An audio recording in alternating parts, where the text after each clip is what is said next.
sim cả hun cả pa lay ban đan ha trap trong pi mây kí chính cứ slay kí cha lút ba ro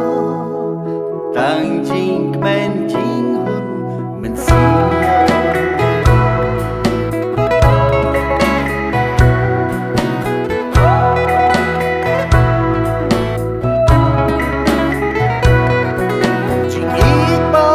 shisha chính ít ba janai a trap trong khi men slay kerlai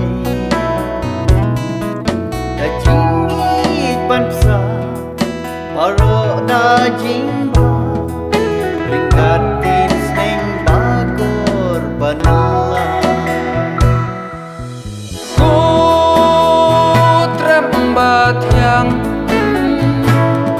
đã lây lây ban klet ngắm la thằng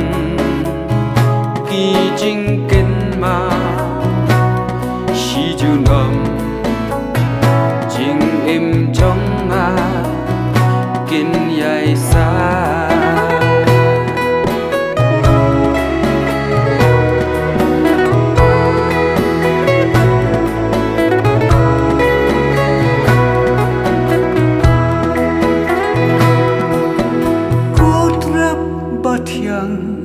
bar hem jong phi mây tang ca jing ít ca bash lay nan ni long breu man breu ba shisha la san dur da jing ít bar la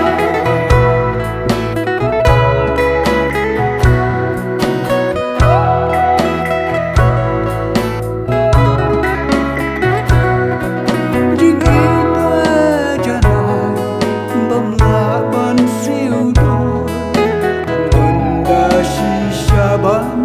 kham ko dai tan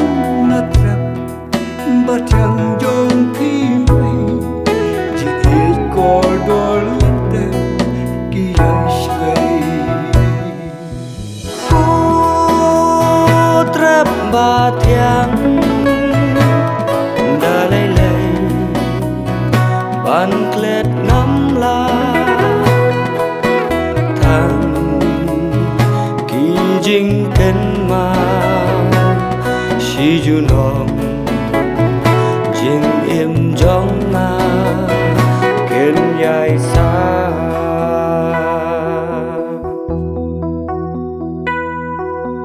ngắm la ban klet trem ba thiang trong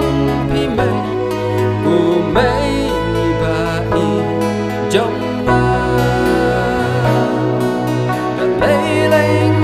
xem lá ngawat ha perthe